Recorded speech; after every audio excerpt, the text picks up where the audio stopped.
Hello everyone, कैसे हैं आप सभी। उम्मीद है सभी लोग अच्छे होंगे। आज के इस वीडियो में आपके साथ एचपीएससी फिजिक्स का क्या सिलेबस रहने वाला है और ये सिलेबस आपका कहाँ से आएगा और आपको कैसे इसको पढ़ना है, सभी कुछ आपके साथ इसको अच्छे से डिस्कस करूंगी। तो वीडियो में आप बने रहिए। अगर आप चैनल पर नए हैं तो इस चैनल को ज़रूर सब्सक्राइब करें। मैं आपको यहाँ पे काफ़ी हेल्पफुल कंटेंट आपको प्रोवाइड करती रहती हूँ। और साथ ही आपको मैं ये बताना चाहती हूँ कि अगर आप सब्जेक्ट यहाँ पे आपसे पूछा जाएगा कितना 100 नंबर का, और आपसे आपका जो जनरल सेक्शन है जिसमें आपको पेडागोजी भी पूछी जाएगी, वो आपकी 50 मार्क्स की पूछी जाएगी, जो मैं आपको अच्छे से कवर कराने वाली हूँ। तो आप मेरी वीडियो में बने रहिए, आपको वहाँ पे काफ़ी हेल्पफुल कंटेंट मिलेगा। तो चलिए आज वीडियो में अपनी जो फिजिक्स का सिलेबस है वो आपसे क्या पूछा जाएगा, कहाँ से पूछा जाएगा, सब कुछ अच्छे से पढ़ेंगे। इन्होंने यहाँ पे साफ जो है मेंशन किया है कि आपका 12th का क्या क्या कंटेंट आएगा, ग्रेजुएशन से क्या क्या उठ के आएगा, और पीजी से यानी कि पोस्ट ग्रेजुएशन से आपका क्या क्या कंटेंट उठ के आएगा। ठीक है, तो फिजिक्स का स्पेशली इन्होंने अच्छे से बताया है, तो अब सभी कुछ देख लेंगे। और मैं एक बात आपको और कहना चाहती हूँ, बहुत सारे कैंडिडेट होंगे जो ये सोच रहे होंगे कि हमसे कहीं से क्या ले लें, कोचिंग ले लें। ठीक है, आप अगर कोचिंग लेना चाहते हो तो, लेकिन एक बात मैं आपको अच्छे से बता देती हूँ कि अगर आप कोचिंग लेने जाएंगे ना तो आपका क्या होगा ना, टाइम वेस्ट होगा, प्लस आप यहाँ से कोई भी एक टॉपिक पढ़ने जाएंगे या फिर मान लो आप घर पे ही ऑनलाइन पढ़ रहे हो तो भी अगर आप पढ़ेंगे फिर आप उसके नोट्स बनाएंगे, फिर इससे ना बहुत सारा टाइम वेस्ट आपका हो जाएगा। तो मुझे लगता है कि आप जो है 11th-12th को पढ़ाने जा रहे हो, आप 9 to 12th क्लास को यहाँ पे पढ़ाने जा रहे हो, तो आपको अपनी जो बुक्स है ना, जो आपकी बुक सेल्फ आपने कभी पढ़ी है, तो उन बुक्स को आप अच्छे से सेल्फ पढ़िए। आपको काफ़ी यहाँ पे हेल्प रहेगी खुद से अगर आप पढ़ेंगे तो, बजाय किसी कोचिंग के। कोचिंग वाले आपको पढ़ा देंगे, वो उनसे अगर नहीं होगा तो आप जो है आपको वो रिकॉर्डेड क्लासेस प्रोवाइड कर देंगे, लेकिन आपका इसमें ना कहीं भी कुछ भी बेनिफिट नहीं हो पाएगा, आपको कुछ भी समझ में नहीं आएगा। ठीक है, तो मैं तो यही कहूँगी कि आप जो है अपना सिलेबस देखिए और अपनी जो बुक्स है उनको उठाइए और बस अपना जो है स्टार्ट कर दीजिए। देखिए यहाँ पे क्या दिया गया है, जो सीनियर सेकेंडरी के स्टैंडर्ड है यानी कि 12th क्लास से 11th-12th से यहाँ पे क्या दिया गया है, 9 to 12 से फिजिकल वर्ड एंड मेजरमेंट। ठीक है, तो यहाँ पे आपकी fundamental units, system of units, dimensional formula, dimensional equation, accuracy, error in measurement. आप जब 11th क्लास की बुक उठाएंगे ना, फिजिक्स का फर्स्ट चैप्टर है ये, फिजिक्स का फर्स्ट चैप्टर, ये आपको सेम है, सब कुछ यहाँ पे सेम है। 11th क्लास की फिजिक्स का फर्स्ट चैप्टर पूरा एज इट इज़ है। ठीक है, उसको उठाइए और पढ़ना शुरू करिए। जब तक आप बुक नहीं पढ़ेंगे ना, आपको कुछ भी यहाँ पे जो है सही से समझ नहीं आएगा। तो आप जो है सेल्फ पढ़िए। 11th क्लास का फर्स्ट चैप्टर है फिजिक्स का, ये वाली चीज़। ठीक है, डिस्क्रिप्शन इन मोशन। अब ये जो मोशन है ना भाई, टाइप्स ऑफ मोशन, इसके क्या क्या लॉज है। ठीक है, relative velocity, acceleration, displacement, distance, यहाँ पे सब कुछ क्या 9th क्लास से आप बेस बनाओ, 9th क्लास की फिजिक्स से बेस बनाओ, और उसके बाद फर्दर 11th क्लास में ये आपको अच्छे से क्या दिया है, डीपली यहाँ पे आपको चीज़ें दी गई है। तो आप बेस बनाएंगे और साथ ही अपनी चीज़ों को और भी आगे अच्छे तरीके से करते जाएंगे। वेक्टर, स्केलर और वेक्टर क्वांटिटी, यूनिट एडिशन और मल्टीप्लिकेशन आपको 11th क्लास की फिजिक्स में बहुत अच्छे से आपको मिल जाएगा। ठीक है, अब ये आप सीनियर सेकेंडरी है ना यहाँ पे, यानी कि आपको 12th तक का पढ़ना है, तो आप अपनी 11th-12th की 9 to 10th की बुक्स से ही आप इनको अच्छे से कर सकते हो। और अपने आप में सिलेबस ना बहुत ब्रॉड है, तो आप अगर कहीं कोचिंग में अगर जा भी रहे हो, ले भी रहे हो, तो कोई फ़ायदा मुझे नहीं लगता आपको होने वाला है। लॉज ऑफ मोशन यहाँ पे आपको अच्छे से पढ़ना है, जो आप अपनी 9th क्लास में आप बेस बनाएंगे, और हायर क्लासेस में आपको बहुत अच्छे से दिया हुआ है। फ्रिक्शन आपको पढ़ना है, वर्क एनर्जी एंड पावर पढ़ना है आपने, और आप ना न्यूमेरिकल्स अपने जो भी चैप्टर आप पढ़ रहे हैं ना, उनके पीछे जो भी क्वेश्चन दिए गए हैं उनको करिए, और साथ ही जो न्यूमेरिकल्स दिए ना उनको करिए। बस आपको इतना ही करना है। अपना टाइम तो आपको देना ही पड़ेगा। अगर आप टाइम नहीं देंगे ना तो इससे फिर कुछ नहीं होने वाला, क्योंकि आप सभी को पता है भी आपका 100 मार्क्स का पूछा जाएगा, और 100 मार्क्स जो है काफ़ी अपना 50% से ज़्यादा यहाँ पे सिलेबस ये कवर करता है, तो सब्जेक्ट को तो आप छोड़ ही नहीं सकते हो। ठीक है, उसके बाद रोटेशनल मोशन है, बहुत बड़ा यहाँ पे ब्रॉड सिलेबस है फिजिक्स का। ऑसिलेटरी मोशन है, ग्रेविटेशन, आपको 11th क्लास में पूरा ये टॉपिक अच्छे से दिया हुआ है। ठीक है, periodic motion, simple harmonic motion, यहाँ पे सब कुछ आपको 11th-12th में मिल जाएगा। इलास्टिसिटी, सरफेस टेंशन, ये सब कुछ आपको मिल जाएगा। और आप ये मैं आपको ये पूरी PDF जो है अपने टेलीग्राम चैनल पर प्रोवाइड करूँगी। टीचिंग गोल्स नाम से मेरा टेलीग्राम चैनल है, वहाँ पर आपको मैं सारी चीज़ें टाइम प्रोवाइड करती रहती हूँ। ये वाला PDF भी वहाँ पर डाल दूँगी। ठीक है, सरफेस टेंशन आपने पढ़ना है, लिक्विड्स इन मोशन पढ़ना है, काइनेटिक थ्योरी ऑफ गैसेस आपने पढ़नी है। ये सब कुछ आपको मिल जाएगा आपकी खुद की ही बुक्स में। ठीक है, 9 to 12th आप बुक्स को देखेंगे तो आपको सब कुछ मिल जाएगा।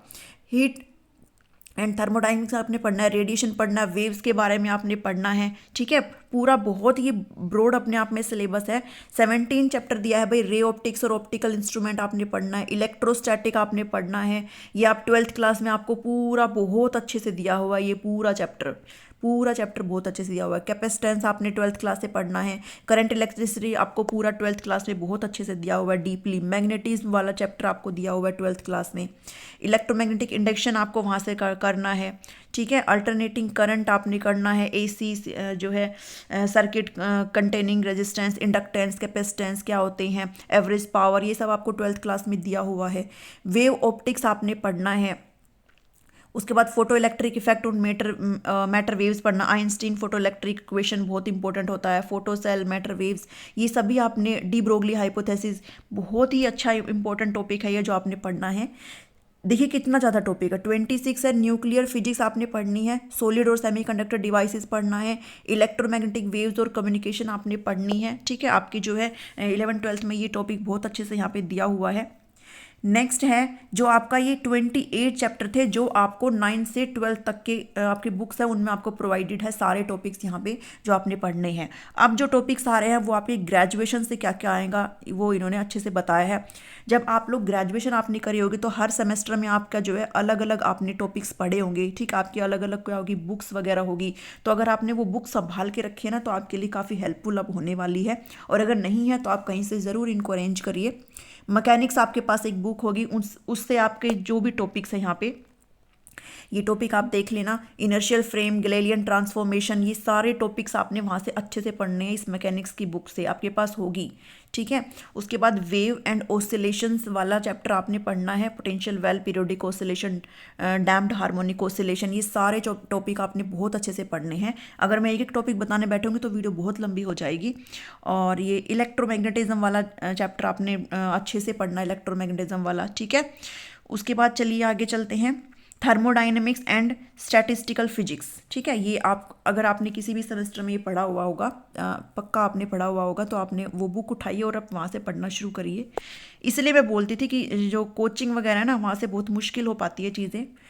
उसके जब सेल्फ हम पढ़ते हैं ना, सेल्फ हम किसी भी चीज़ को करते हैं ना तो वो हमारे दिमाग में भी ज़्यादा अच्छे से जाता है और हम उस चीज़ को और भी बेहतर तरीके से अच्छे से कर पाते हैं।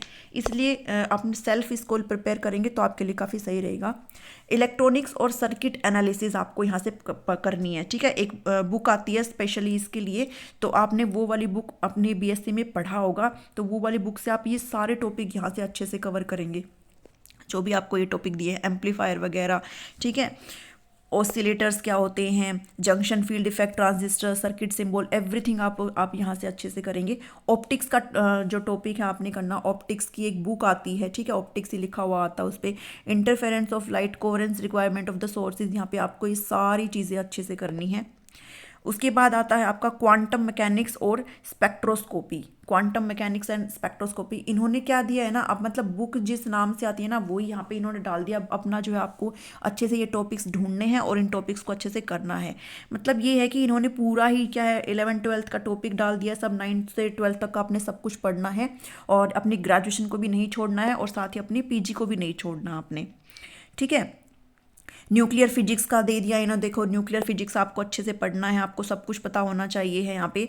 सॉलिड स्टेट फिजिक्स यहाँ पे दे दिया है। ये सारे आपने पढ़े होंगे, अपने हर सेमेस्टर में आपने पढ़े होंगे ये सब सारी चीज़ें, तो ये आपको यहाँ से अच्छे से पढ़नी है। फिर आता है पीजी वाला पार्ट, पोस्ट ग्रेजुएशन वाला पार्ट यहाँ पे आता है। वहाँ से आपने क्या क्या पढ़ना है, मैथमेटिकल फिजिक्स और क्लासिकल मैकेनिक्स, ठीक है। मैथमेटिकल फिजिक्स और क्लासिकल मैकेनिक्स आपने ये जो भी आपकी बुक्स थी ना जहाँ से भी आपने पढ़ा था, या फिर आपके अगर एमएससी के कोई भी नोट्स वगैरह है तो वो आपने अच्छे से पढ़ना है। टेंसर, मैट्रिक्स, फूरियर, ये अपने आप में बहुत क्या है ब्रॉड टॉपिक है ये, ठीक है। और ये डीएलएमबर्ट्स प्रिंसिपल, ये सभी आपने बहुत अच्छे से यहाँ पे पढ़ना है। बहुत ही ब्रॉड टॉपिक इन्होंने दिया है, बहुत ज़्यादा ब्रॉड सिलेबस है। इलेक्ट्रिसिटी और मैग्नेटिज्म वाला है ना, ऊपर से आप बेस बनाएंगे और बाद में आप यहाँ पे आके इनको भी और अच्छे लेवल से आप यहाँ पे पढ़ेंगे। थर्मोडाइनमिक्स एंड स्टैटिकल फिजिक्स यहाँ पे आ जाती है। क्वांटम फिजिक्स आ गई, इलेक्ट्रॉनिक्स आ गया, atomic, molecular, solid state physics आ गई है। कुछ भी नहीं छोड़ा गया है, सब कुछ आपको दिया गया है। न्यूक्लियर एंड पार्टिकल फिजिक्स आपको यहाँ से पढ़ना है।